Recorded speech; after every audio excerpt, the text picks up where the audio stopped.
Manager को पूरी बात बताने के बाद मैं चाहता हूँ कि वह गाड़ी नदी से निकलवाई जाए और अगर उसमें किसी की लाश निकलती है तो उस व्यक्ति के बारे में पूरी जानकारी प्राप्त की जाए। यह रिपोर्ट मुझे जितनी भी जल्दी मिल जाए अच्छा है। ओके, मैं जल्दी ही तुम्हें फ़ोन करूँगा। रात के 11 बजे मेजर रोनाल्ड ने कर्ण को उसके होटल फ़ोन करके बताया। नदी से दोनों लाशें बरामद की गई हैं कर्नल। उनमें से एक तो यहाँ का पेशेवर कातिल था, दूसरा जिसका नाम जॉनी था वह तस्करी के अपराध में कई बार सजा काट चुका था और फिलहाल उसके बारे में इतना ही पता चल सका है कि वह अपनी एक गर्लफ्रेंड के साथ नेल्सन रोड पर रहता था। उसकी गर्लफ्रेंड रानी किसी क्लब में डांसर है। मुझे रानी का पूरा पता बताइए। पौने 12 बजे कर्ण ने रानी के फ्लैट पर दस्तक दी। जैसे ही दरवाजा खुला, मिस रानी। यस, मैं ही हूँ। कर्ण का हाथ तुरंत जेब से बाहर आया। अंदर चलो। कौन हो तुम? उसको पीछे धकेल कर कर्ण भीतर घुस गया और दरवाजा बंद कर लिया। क्या तुम डाकू हो? नहीं, मैं तुमसे कुछ पूछने आया हूँ। अगर तुमने मेरे सवालों का जवाब नहीं दिया तो मैं तुम्हारी हत्या कर दूंगा। क्या पूछना चाहते हो? तुम्हारा दोस्त जॉनी आजकल किन लोगों के लिए काम कर रहा था? पता नहीं। तो मैं गोली चला दूं? नहीं। तो फिर सच बोलने में ही तुम्हारी भलाई है। मेरा विश्वास करो, मैं नहीं जानती। जॉनी मुझे अपनी बिजनेस के विषय में कुछ नहीं बताता, लेकिन मेरा अंदाजा है कि इन दिनों उसका संबंध मकराला स्थित विंड हाउस से था।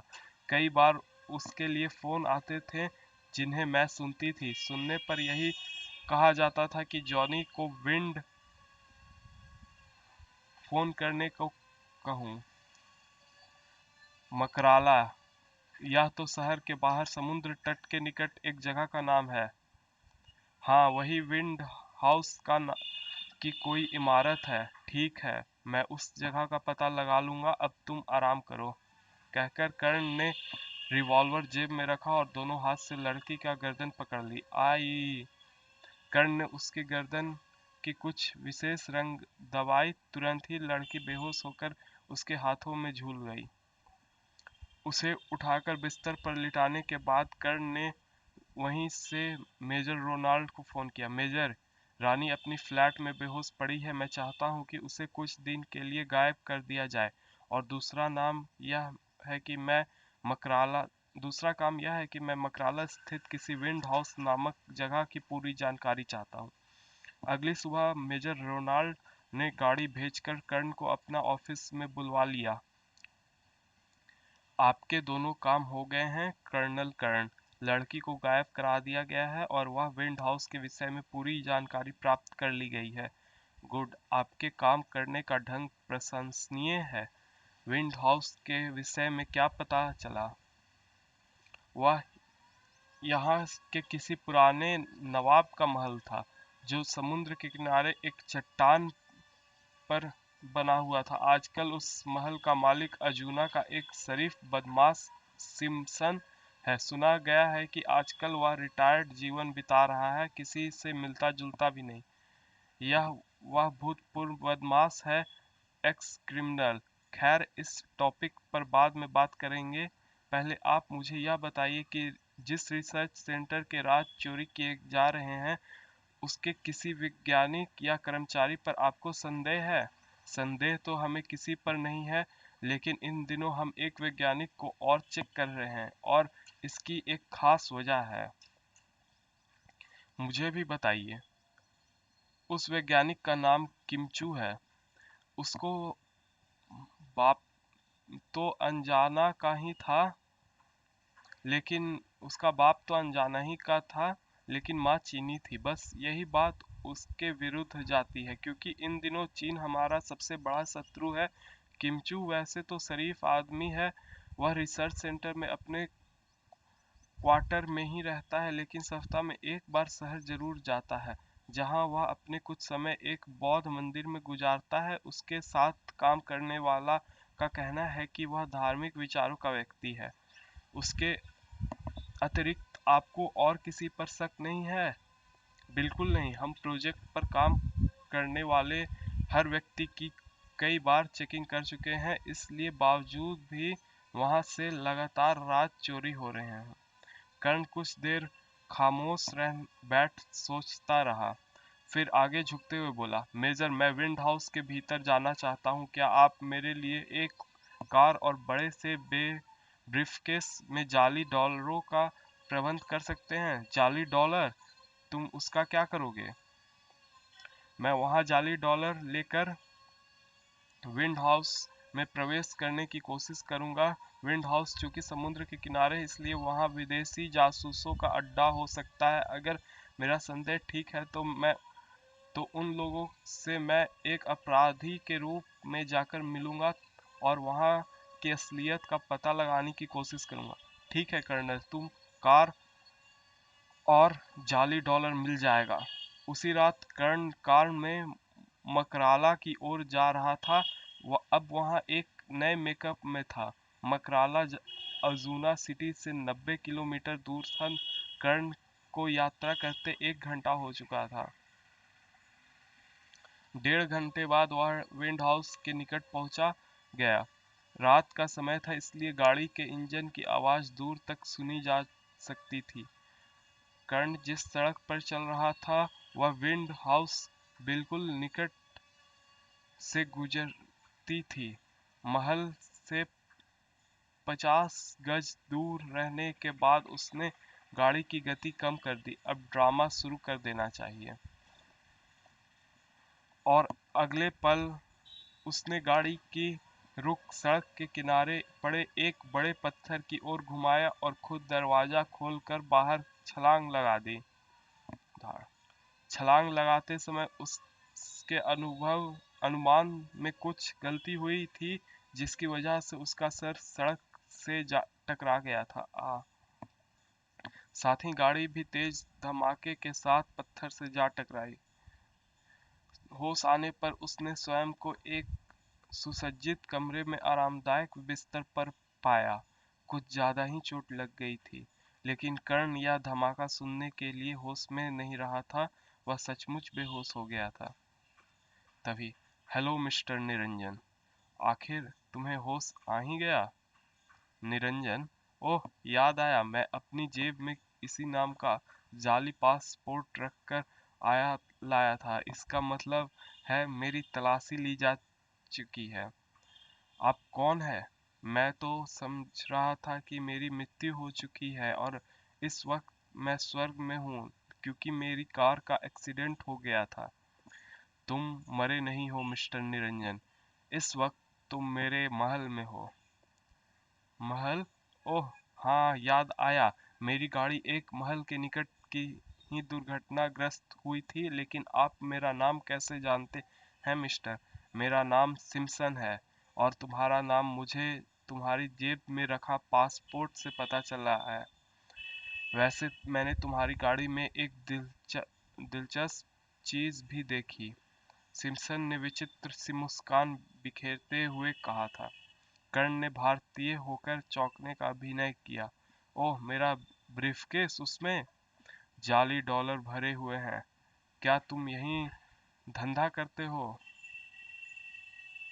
नहीं नहीं, ब्रीफकेस मेरा नहीं है। प्लीज आप मुझे पुलिस के हवाले करने से पहले मेरी पूरी बात सुन लीजिए।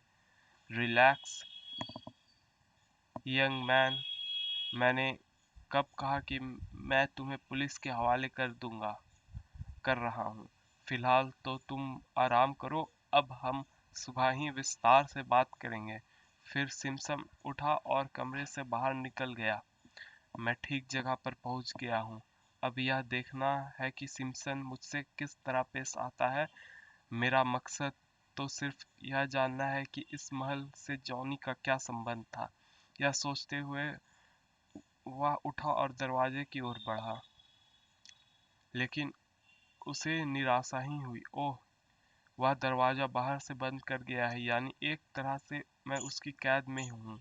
वह वापस बिस्तर पर आकर लेट गया और कुछ देर बाद ही गहरी नींद सो गया। सुबह जल्दी उठकर वह नहाया और फिर बैठकर सिम्पसन की प्रतीक्षा करने लगा। शीघ्र ही कमरे का दरवाजा खुला। मालिक आपको नाश्ते के लिए बुला रहे हैं। यहाँ नौकरानी लगती है। नाश्ते की टेबल पर सिम्पसन के कर्ण के सामने कर्ण का ब्रीफकेस भी रखा था। Good morning. मॉर्निंग, आओ बैठो। कर्ण सिर झुकाकर इस तरह बैठ गया जैसे भयभीत हो। पहले नाश्ता कर लो, फिर बात करेंगे। जी जी। नाश्ते के बाद सिम्पसन ने पाइप सुलगा लिया। अब तुम मुझे बताओ कि यह डॉलर तुम्हारे पास कहाँ से आए और तुम इन्हें कहाँ ले जा रहे थे। मैं आपसे झूठ नहीं बोलूँगा सर, यह जाली डॉलर लेने के लिए मुझे भारत से एक आदमी ने यहाँ भेजा है। यहाँ पर कोई आदमी यह डॉलर छापता है। एक्सीडेंट से कुछ देर पहले ही समुद्र तट पर मैंने किसी से यह ब्रीफकेस प्राप्त किया था। यानी तुम यहाँ डॉलर लेकर भारत जा रहे थे? नहीं, अभी तो मैं अजूना जा रहा था, जहाँ मैं एक होटल में ठहरा हुआ हूँ। यह ब्रीफकेस मुझे परसों तक भारत पहुँचाना है। वहाँ मुझे मेरे मेहनताने के 50,000 रुपये मिलेंगे। लेकिन अब तो मैं भारत जा ही नहीं सकूँगा। अब आप अवश्य ही मुझे गिरफ्तार करा दोगे।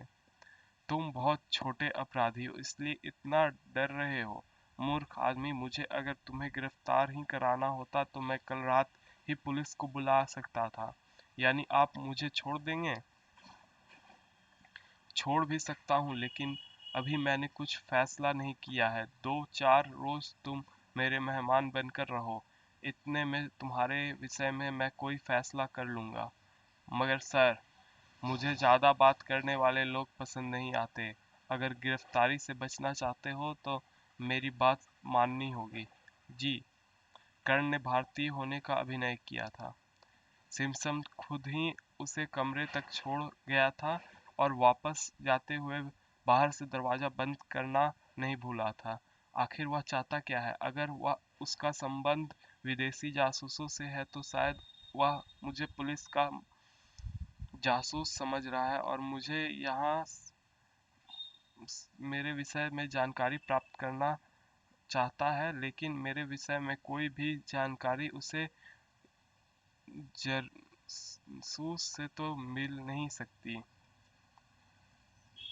अगले 2 दिन बड़े बोर गुजरे। सिम्पसन एक बार भी उससे मिलने नहीं आया। दिन में 3 बार नौकरानी खाना और नाश्ता लेकर आती थी। खाना खा लीजिए, उधर रख दो। कमरे में कुछ और मैगजीन थी, उन्हीं को पढ़कर वह समय काट रहा था। अब तो पढ़ने में भी मज़ा नहीं आ रहा है। पता नहीं वह सिम्पसन का बच्चा कहाँ जाकर मर गया। तीसरे दिन सुबह। गुड मॉर्निंग यंग मैन, आराम कर रहे हो? सच तो यह है सर कि मैं बोर हो रहा हूँ। आपने तो मुझे यहाँ कैद कर दिया। बैठ जाओ निरंजन। इस वक्त मैं तुम्हारे पास एक पेशकश लेकर आया हूँ। अगर तुमने उसे स्वीकार कर लिया तो मैं इस कैद से आज़ाद हो जाओगे और मैं तुम्हें पुलिस के हवाले भी नहीं करूँगा। ओह, क्या चाहते हैं आप? मैं तुम्हें एक जगह भेजना चाहता हूँ। वहाँ एक आदमी तुम्हें मेरे लिए एक चीज़ दे जाएगा। वह चीज़ लेकर तुम वापस मेरे पास यहाँ आ जाओगे। ओह, यह तो पूरी ही बिजली थैले से भर आ गई। इतनी बड़ी सफलता की मुझे कतई उम्मीद नहीं थी।